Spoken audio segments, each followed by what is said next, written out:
হয়ে গিয়েছে আমার ছোলা ভুনা। ঠিক খুব ঝটপট হয়ে যায়।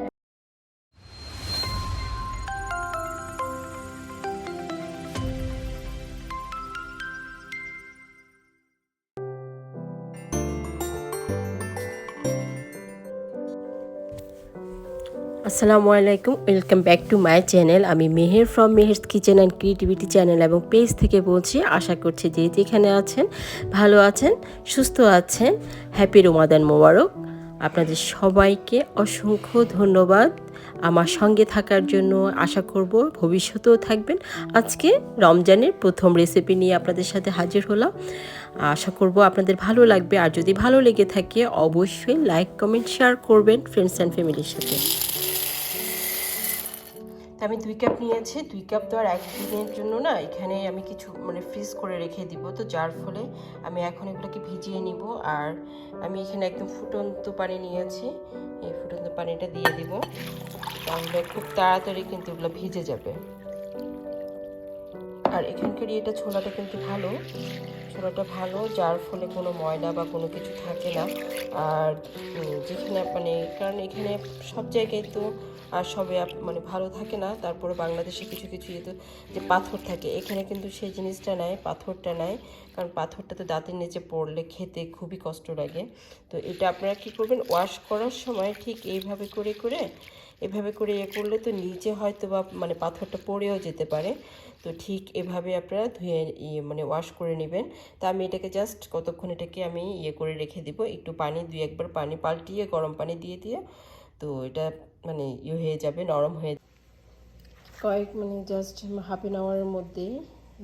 আমি বারবার করে আমি গরম পানিটা, যেহেতু আমার একটু তাড়া ছিল সেই জন্য আমি এভাবে করেছিলাম, তো গরম পানি দিয়ে বারবার করে নিয়েছি। আপনারা চাইলে এটাকে ওভারনাইট ভিজিয়ে রেখে, এটা সাধারণত সবাই তাই করে যে ওভারনাইট ভিজিয়ে রেখে কিন্তু তারপরে ছোলাটাকে করে।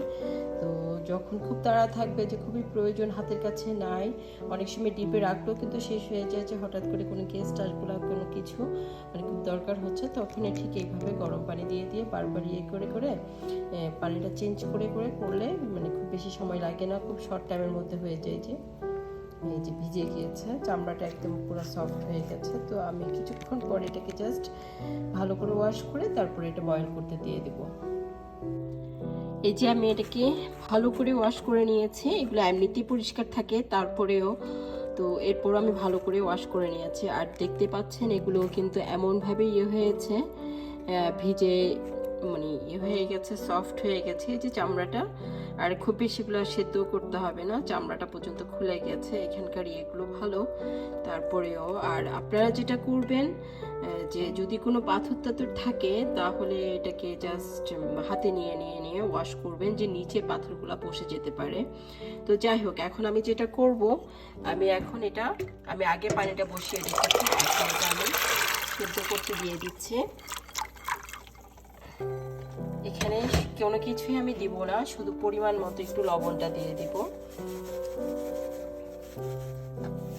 এখানে প্রায় আমি 1 টেবিল চামচের মতো দিয়েছি, প্রয়োজন হলে যদি লাগে তো এটা পরেই এটা টেস্টটা করে কিংবা ভাজার সময় কিন্তু এটা ইউজ করা যাবে, লবণটা দেওয়া যাবে।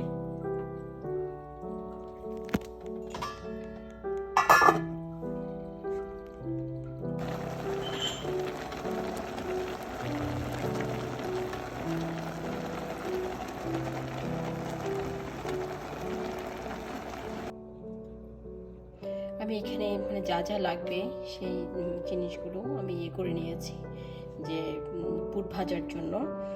পেঁয়াজ নিয়েছি এখানে 1 কাপ, তারপর 3টা শুকনো মরিচ, যারা পছন্দ করেন শুকনো মরিচ দিয়ে খেতে তাদের জন্য। তারপর টমেটো নিয়েছি ছোট সাইজের একটা, তারপর হচ্ছে রসুন বাটা 1 টিস্পুন, তারপর আদা বাটা 1 টিস্পুন, তারপর জিরা গুঁড়ো তাও 1 টিস্পুন, তারপর ধনিয়া গুঁড়ো 1 টিস্পুন, তারপর একটা আলু,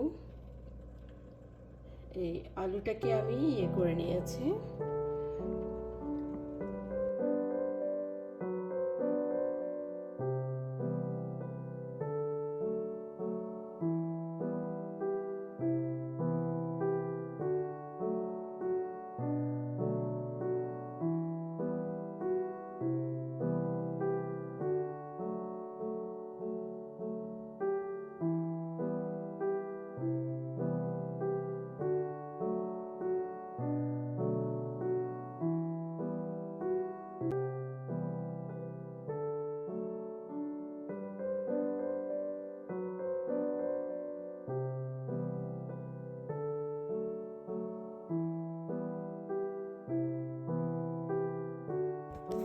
এই যে আমি যে বুটটা সিদ্ধ করে নিয়েছিলাম সেগুলো এই যে পানিটা ছড়িয়ে ইয়ে করেছে, তো এগুলো অনেকটুকুই সিদ্ধ হয়ে গেছে। এই যে দেখতে পাচ্ছেন মানে একদম সফট হয়ে গেছে। এখন শুধু জাস্ট ভাজার জন্য যেটুকু আর কি। তো আমি এখানে সবগুলো তো আর ভাজবো না, এখানে আমি এক বাটি নিয়েছি এটা ভাজার জন্য, আর এটা ফ্রোজেন করে রেখে দিব। তাহলে দেখা যাবে মানে 4-5 দিন পরে বা 2-1 দিন পরে আবার মানে এগুলোকে ভাজা করা যাবে। তো আমি এটা ডিপ ফ্রিজ আপ করে রেখে দিব। তো যাই হোক, এখন যেটা করতে হবে,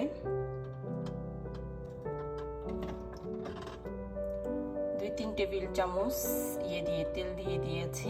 এখন যেটা করব, আমি শুকনো মরিচগুলোকে একটু জাস্ট ভেজে নেব। যারা শুকনো মরিচ খেতে চান তাদের জন্য প্রথমে একটু করে হালকা শুকনো মরিচটা একটু টেলে নিব। এরপরে আমি পেঁয়াজ এবং অন্যান্য মশলাটা দিয়ে দিব।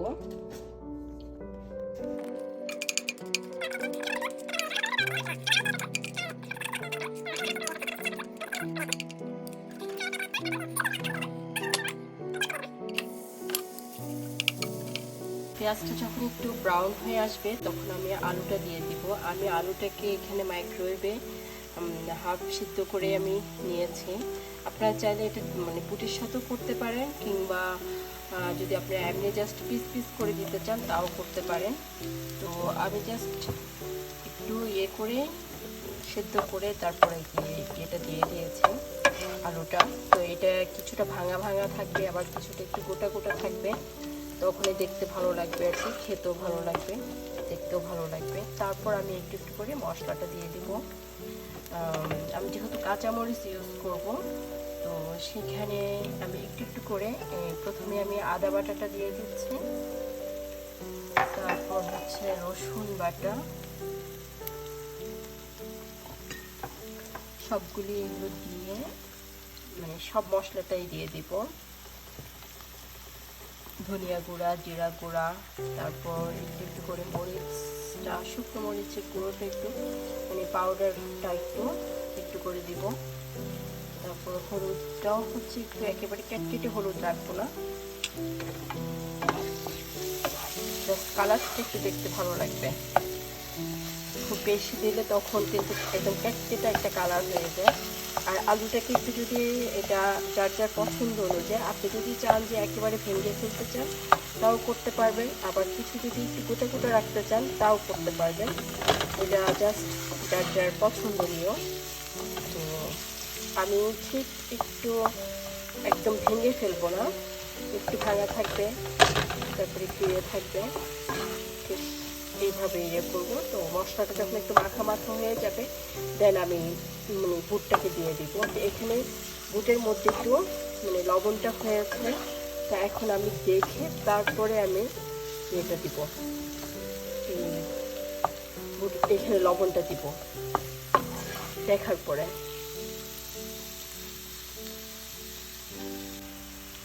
আমি এখন যেটা করব, আমি দুধটাকে মিশিয়ে দিব।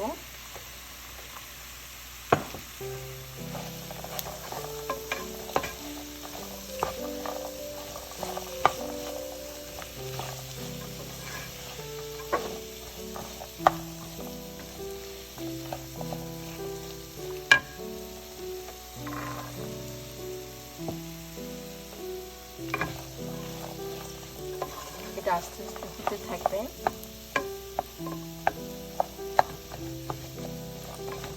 জাস্ট আঁচটা একটু কম আঁচের মধ্যে হলে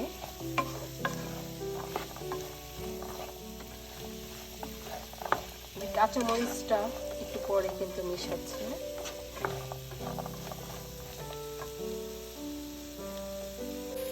আমি এখন যেটা করব, এখানে 4-5টা কাঁচা মরিচ আমি কেটে নিয়েছি, সেগুলো দিয়ে দিব। কারণ এটা হচ্ছে আমি একটু স্পাইস পছন্দ করি, সেজন্য আমি একটু বেশি করে দিচ্ছি। আপনারা চাইলে কেউ মানে যে যেরকম পছন্দ করেন সেরকম মানে যার পছন্দ অনুযায়ী আপনি দিতে পারেন। আপনি কম হলে কম দিতে পারেন, বা যদি ভাবছেন যে আপনার আরেকটু বেশি লাগবে তাহলে আপনি আরেকটু দিতে পারেন।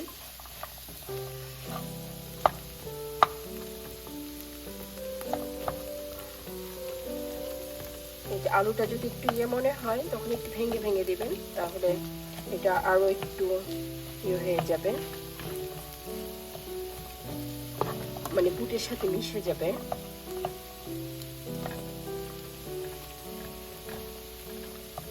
আমি যেহেতু এটা হাফ ডাল করেছিলাম, এটা তো পুরোটা সেদ্ধ করেনি, যার কারণে একটু গোটা গোটা আছে, একটু গোটা গোটা একটু থাকবে।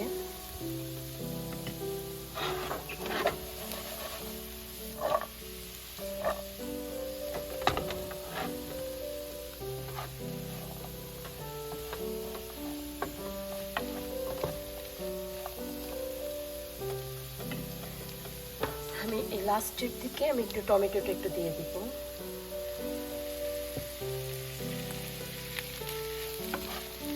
টমেটোটা দিলে হয় কি টেস্টও দেখতে ভালো, মানে খেতেও ভালো লাগবে, দেখতেও ভালো লাগবে।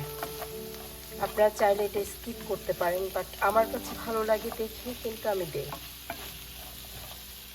আপনারা চাইলে এটাকে অ্যাড করতে পারেন কিংবা এটা স্কিপও করতে পারেন।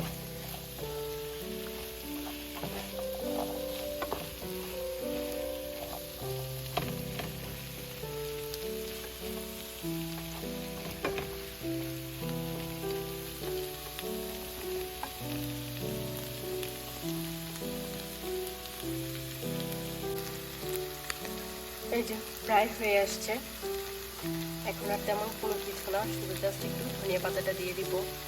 ধনিয়া পাতা দিয়ে দিলে হয়ে গেল, আর খুব একটা তো আর কোনো কিছু করতে হবে না। আমি লবণটা একটু শিখে দেখেছি, লবণটা পারফেক্ট হয়ে গেছে, তো আর খুব একটা লাগবে না আর কি।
এই তো হয়ে গিয়েছে আমার ছোলা ভুনা,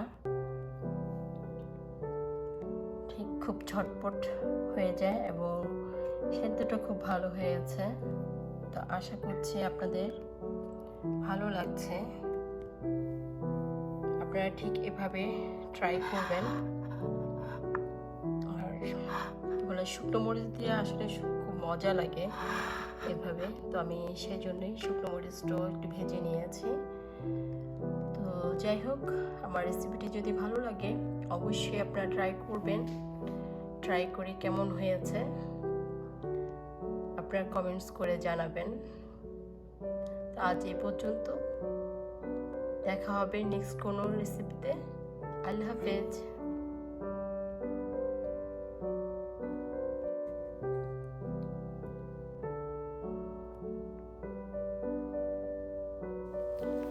আশা করছি এই রেসিপিটি আপনাদের ভালো লেগেছে, আর যদি ভালো লেগে থাকে অবশ্যই লাইক, কমেন্ট, শেয়ার করবেন ফ্রেন্ডস অ্যান্ড ফ্যামিলির সাথে। আমার চ্যানেলটাকে সাবস্ক্রাইব করবেন। আর বেল আইকনটা প্রেস করবেন নেক্সট ভিডিওগুলো পাওয়ার জন্য। আমি যখনই আপলোড দিব আপনারা যেন সাথে সাথে নোটিফিকেশানটা পেয়ে যান। আজ এই পর্যন্ত, সবাই ভালো থাকবেন। আপনাদের সবার জন্য দোয়া রইল, আমাদের সবার জন্য দোয়া করবেন। নেক্সট দেখা হবে নেক্সট কোনো ভিডিওতে, নেক্সট কোনো রেসিপিতে। আল্লাহ হাফেজ।